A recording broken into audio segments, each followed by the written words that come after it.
ሰላም የሳቲ ኢንፎ የዩቲዩብ ቻናል ቤተሰቦች ማለት እንዴት ናችሁ? ሁሉ ሰላም።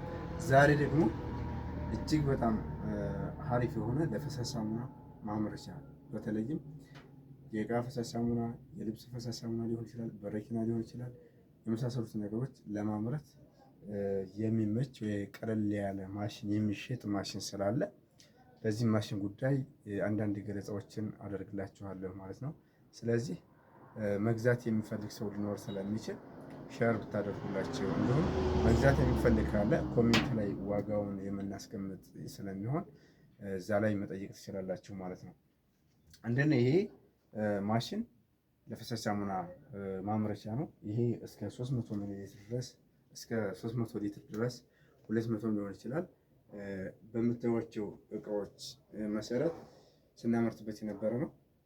ስለዚህ አሁን ለመሸጥ ያው ታስቧልና መግዛት የሚፈልግ ነገር ሰው ካለ ስለ እቃው በደንብ አስረዳችኋለሁ ማለት ነው። ይሄ እቃ እንግዲህ እንደምታዩት እዚህ ጋር መጀመሪያ እኔ ራሴ ነኝ የገዛሁትና ይህን እቃ የሰሩልኝ ሰዎች እዚህ ጋር ይቺ ዋየር ራሱ እንደዚህ አልነበረችም። በጣም ቀጭኗ ሽቦ ነበረ ሲጠቀሙ የነበሩት። እኔ ራሴ ነኝ ይህን የቀየርኩለት። እዚህ ጋር ኮንዳክተር ስለሆነ እርጥበት አሁን እጃችን እርጥብ ስለሆነ ኬሚካሎች ጋር ንክኪ ስላለ ኤሌክትሪክ ኮንዳክተር እንዳይዘን ቀጥታ ይችን ብሬከር በመጠቀም ማለት ነው። አሁን ስላጠፋው ነው እዛ ጋር ሶኬት ስላጠፋው ነው እንጂ የሆነ ኬሚካል ለምሳሌ ላርጉ የልብስ ፈሳሽ ሳሙና ማምረት ብንፈልግ መጀመሪያ ላይ ኤስኤልኤስ አስገብተን ከመታልን በኋላ ከዛ የሆነ ኬሚካል ወይ ላብሳ ወይም ደግሞ ኮስቲክ ሊሆን ይችላል የፈለግነው ነገር መጨመር ወይም ማስገባት ስንፈልግ ወደ በርሚላችን ማለት ነው ቀጥታ ይችን ብሬከር እናጠፋለን ማለት ነው። ይሄ በጣም ከምንም በላይ ደስ የሚለው ነገር ድካም ምናምን የለውም። እዚህ ጋር እንደምታዩት ይሄ ሙቬብል ነው፣ በጣም ጎማ ነው። በነገራችን ላይ በጣም ትንሽ ቦታ ነው የሚያስፈልገው። ስለዚህ ይቺ ሮቴት የምታደርግልን ናት፣ በጣም የምትመታ ነች። ምን እናደርጋለን? መጀመሪያ በርሚላችንን እናስገባለን። በርሚላችንን ለምሳሌ ካስገባን በኋላ ይችን ውሃችን የምንፈልገውን ውሃ እዚህ በርሚል ላይ እናስገባለን። ከዛ በኋላ ይችን ምን እናደርጋለን? እናስገባለን ማለት ነው። እናስገባለን። በቃ አሁን ይሄ ገባ ማለት ነው። ምንም እንትን አይልም። ከዛ በኋላ ምንድነው መጀመሪያ ግን አሁን አጋጣሚ ሁሉም ስለያዘ ነው እንጂ በርሚሉ መጀመሪያ ማስገባት አለብን። ይችን ብረቷ ከመሰካታችን በፊት ከዛ በኋላ በርሚል ካስገባን በኋላ ውሃ እናስገባለን። ውሃ ካስገባን በኋላ ይሄን እናስገብተን ሌሎች የምንፈልጋቸውን ወይም ደግሞ በተሰጠን ሬሾ መሰረት ኬሚካሎችን አድ እናደርጋለን። አድ ስናደርግ እዚህ ጋር እያበራን እያጠፋን መሆን አለበት። ነገር ግን ይሄ አሁን ለምሳሌ እኛ ከኤሌክትሪክ ጋር ኮንታክት እንዳይኖረው ወይም ደግሞ እንዳይፈጥር ብለን የፈጠርነው ሲስተም ነው። ይሄን እዛ ላይ ራሱ ለምሳሌ እዛ ጋር ጥግ ላይ እንደሚታየው ከመስመር ውጭ ለምሳሌ ከመስመር ውጭ ወይም ደግሞ እዚህ ግቢ ላይ የኤሌክትሪክ ችግር ቢፈጠር እዚህ ማሽን ላይ ችግር እንዳይኖር ወይም ይሄ ማሽን እንዳይጎዳብን ቀጥታ ያቺ ብሬከር ምን ታደርጋለች? ትዘጋለች ራሷ ማለት ነው። ያ ምንድነው ለማሽኑ ሴፍቲ ወይም ጥንቃቄ ይጠቅማል ማለት ነው። ከዛ ሲቀጥል ያው ቅድም እንደነገርኳችሁ እዚህ ጋር የሆነ ኬሚካል አድ ስናደርግ እያንዳንዱ ኬሚካል ስንሰራ ማብራት እንችላለን። ስናጠፋ ደግሞ እቺን ብሬከሯ እንትን እንላለን።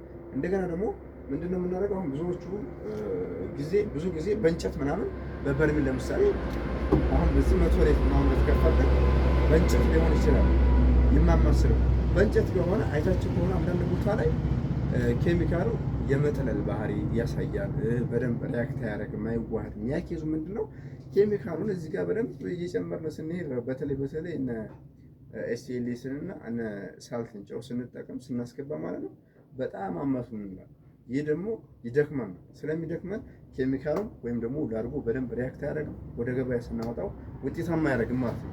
በዛ ላይ ደግሞ በጣም ብዙ ታይም ይፈጃል ስናማስል ማለት ነው። ማክሲመም እስከ 20 ደቂቃ እስከ 25 ደቂቃ ሊፈጅብን ይችላል። እዚህ ጋር ግን እያንዳንዱን ኬሚካል ካስገባን በኋላ ኢሚዲየትሊ ማክሲመም በቃ ከፍተኛ 10 ደቂቃ ነው የሚፈጀው ማለት ነው፣ በዚህ ማሽን ለማምረት ማለት ነው። ያ ማለት 200 ሊትርም ይሁን 300 ሊትርም ይሁን 150 ሊትርም ይሁን እዚህ ጋር በበርሚላችሁ በዚህ በማሳያችሁ በርሚል መሰረት ማለት ነው ቀጥታ አስገብታችሁ አንድ ጊዜ መክፈት ብቻ ነው። ከዛ በኋላ 10 ደቂቃ ብቻ ይመታላችኋል ማለት ነው። ከዛ በላይ አያስፈልገውም። በጣም አሪፍ የሆነ ማሽን ስለሆነ በዛ ላይ ደግሞ እንደምታዩት ቁመቷ 1 ሜትር ናት። አሁን እቺ 1 ሜትር ናት፣ ቁመቷ 1 ሜትር ነች። ሙቬብል ናት። ቅድም እንደነገርኳችሁ ትንሽ ያው አምርትበት ስለነበረ እርጅኖት ነች። ኬሚካል ጨው ምናምን ስላለ የተወሰነ እንትን ብሎታል። ይህንም በብርጭቆ ወረቀት ተፈግገን ቀለም መቀባት ስለምንችል በጣም ሲምፕል የሆነ ነገር ነው።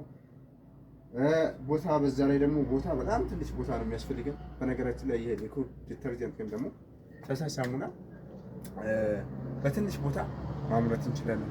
በንግድ ፍቃድ ግዴታ ንግድ ፍቃድ ራሱ ሳንጠየቅ በቤታችን በቀላሉ ማምረት መስራት የምንችለው ነገር ነው። እኔ አሁን ለምሳሌ እዚህ ጋር በጣም ብዙ ነገሮችን አመርታለሁ። ፎር ኤግዛምፕል እንደ ምሳሌ ባሳያችሁ ይሄ የምታዩት ይሄ ኳሊቲ ፈሳሽ ሳሙና ይሄ ራሴ ነው። በዚህ የእጅ ፈሳሽ ሳሙና እናመርታለን። አሁን አጋጣሚ ስለጨረስን ነው እንጂ በአንደኛ ደረጃ የልብስ ፈሳሽ ሳሙና እናመርታለን። ሁለተኛ ደረጃ ይሄ የምታዩት ለምሳሌ እዚህ ጋር ይሄ በርሜል ማለት ነው። ይሄ በርሜል የምታዩት በሙሉ ይሄ ሁለተኛ ደረጃ ኳሊቲ ፈሳሽ ሳሙና ከሚያመርታቸው ፈሳሽ ሳሙናዎች መካከል አንዱ ይሄ ነው። ለምሳሌ እዚህ ጋር 150 ሊትር አካባቢ ነው ከትናንትና ወደ የተመረተብን ማለት ነው። ያ ማለት በደንብ እንግዲህ እዚህ በርሜል ላይ በሰው ከሆነ በዱላ ከሆነ የምናማስለው በጣም ነው የሚደክመው። በዛ ላይ ደግሞ ኬሚካሉ ሪያክት አያደርግልንም ወይም የምንፈልገውን ነገር አናገኝም ማለት ነው። እንዲሁም ደግሞ በረኪና ማምረት እንችላለን። ለምሳሌ ይሄ በረኪና ነው፣ እዛ ጋር የሚታየው ማለት ነው። ይሄ በረኪና ነው። ይሄ በረኪና የተመረተው በምንድን ነው? በዚህ በምታዩት ማሽን ነው ማለት ነው። ስለዚህ እጅግ በጣም ስራን ቀለል የሚያደርግ በዛ ላይ ደግሞ ያመረትነው ነገር እጅግ በጣም በተለይ ኬሚካሎቹ በደንብ ሪያክት እንዲያደርጉ ወይም እንዲዋሃዱ ያደርግልናል። ጊዜያችንን ይቆጥባል። ፎር ኤግዛምፕል እኔ እዚህ ጋር በዚህ በ150 ሊትር ወይም 200 ሊትር ለምሳሌ አንድ ጊዜ ካመረትኩ በኋላ ምን አደርጋለሁ? ቀጥታችን አነቅላለሁ ማለት ነው። እቺ እንደምታዩት እቺ ከበርሜሉ እንደዛ አድርጌ እቺን እንትን እላለሁ። ከዛ በውጭ ላይ እቺ ዙሪያዋን አጣጥባለሁ ማለት ነው። አንድ በዛ መልኩ እናደርጋለን። ስለዚህ ይሄ ሞቬብል ተንቀሳቃሽ ነው ወይም መግጠም የምንችለው ነገር ነው ማለት ነው። ሌላው እዚህ ጋር ለምሳሌ እየቆየ ሲሄድ እዚህ ጋር ይችን በደንብ ሪሳይክል እንዳደርግ ሉብሪኬሽን ወይም ደግሞ ይሄ የምታዩት ግሪስ እጠቀማለሁ። ግሪስ የምጠቀመው ለምሳሌ ምንድን ነው? ይችን ፓርት እንደምታዩት ማለት ነው። አሁን ይችን ፓርት ዙሪያዋን ስቀባት አንደኛ ይሄ ብረቱ አይጎዳም፣ ሁለተኛ ደግሞ በጣም ስፒዱ ሪሳይክል ሲያደርግ ወይም ስንከፍተው ብሬከሩን ስንከፍተው ሪሳይክል ሲያደርግ በደንብ አሪፍ አድርጎ ላርጎውን ይመተዋል ማለት ነው። ስለዚህ የራሱ ግሪስም አለው ማለት ነው እና ይህን ይመስላል። ስለዚህ ይህን ማሽን በተመጣጣኝ ዋጋ ነው የሚሸጠው። ይህን ማሽን መግዛት የሚፈልግ ሰው ካለ በታዴ ኢንፎ የዩቲዩብ ቻናል ላይ ኮሜንት ላይ ማስቀመጥ ይቻላል ማለት ነው። አመሰግናለሁ።